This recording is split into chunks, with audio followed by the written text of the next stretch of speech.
Let me welcome Shruti Pandit, Panchit, Shruti Pandit.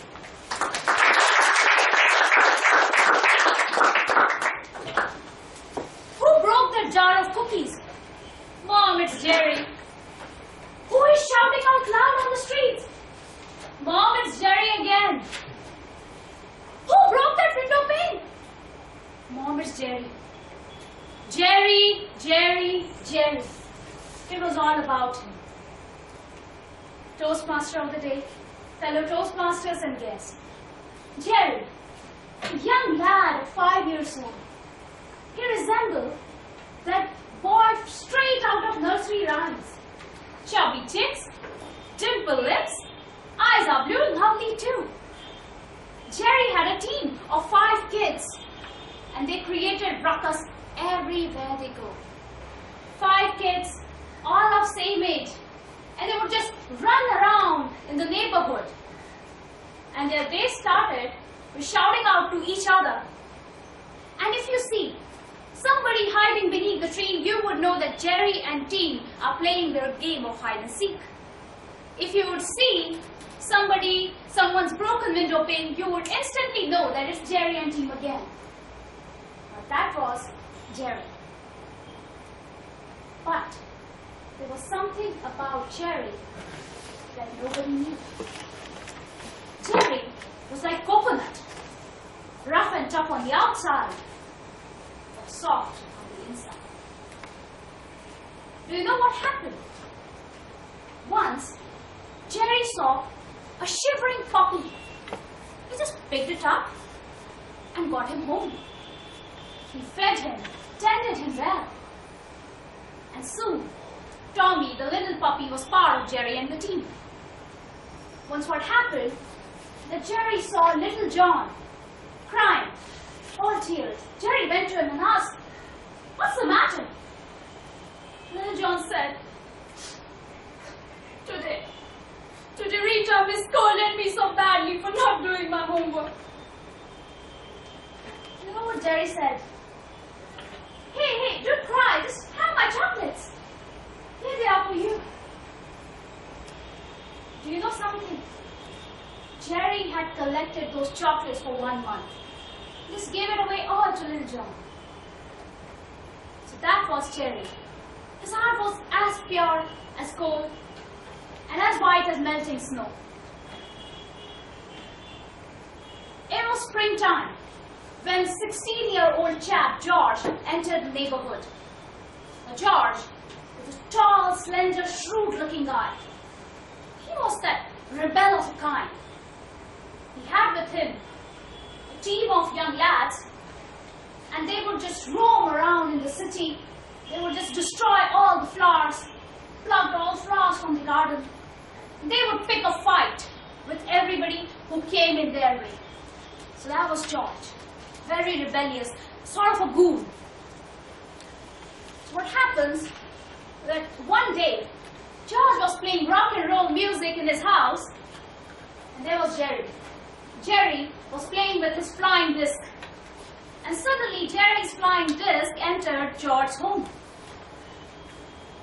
And George took the disc, and there was Jerry.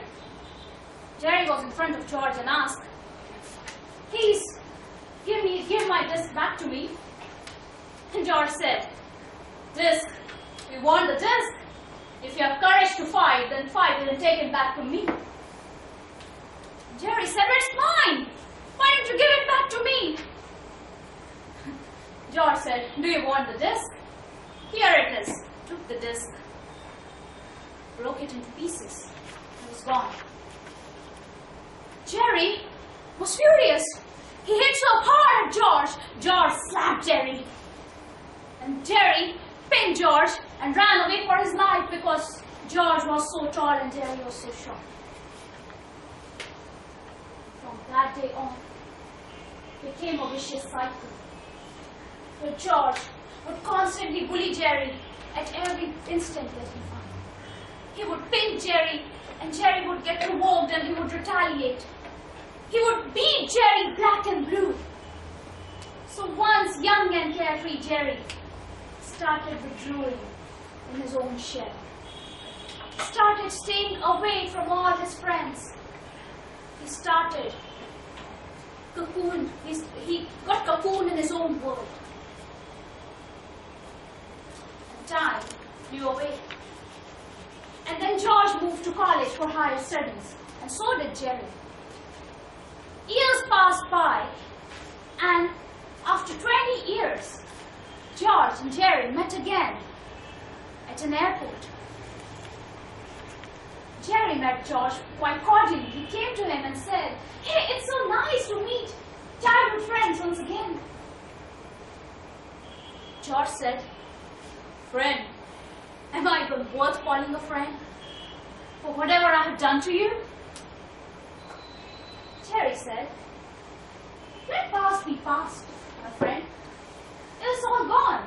I have forgiven you for whatever you have done to me." George said, "You have forgiven me, but I have not forgiven myself. I still have that pang of guilt in my heart. I still sleep with heavy heart. I can still feel the cruelty and the meanness that I have inflicted you as a child." Jerry said, "That's okay, you cannot go back and change the past, but we can always make a new beginning. So friends," and then they shook hands and hugged each other and parted ways. Friends, sometimes we inflict wounds on others. Sometimes others inflict wounds on us. Sometimes wound stays because of the words left unspoken. Sometimes we are hurt and sometimes we hurt others intentionally or unintentionally. But just remember that at the end of the day, nobody knows, but there's this inner voice, this conscious in you that keeps on nagging and telling you that you are wrong. And the way to make peace with yourself, with your present and with your past, is to listen to that inner voice, the conscious, that keeps on telling you that what is right and what is wrong. Because when everybody goes away, and when you are alone, and when you have nobody to look to, there is this friend that will stay with you all the while. That is your conscious and your inner voice as your guiding light for times to come. Over to you, Toastmasters.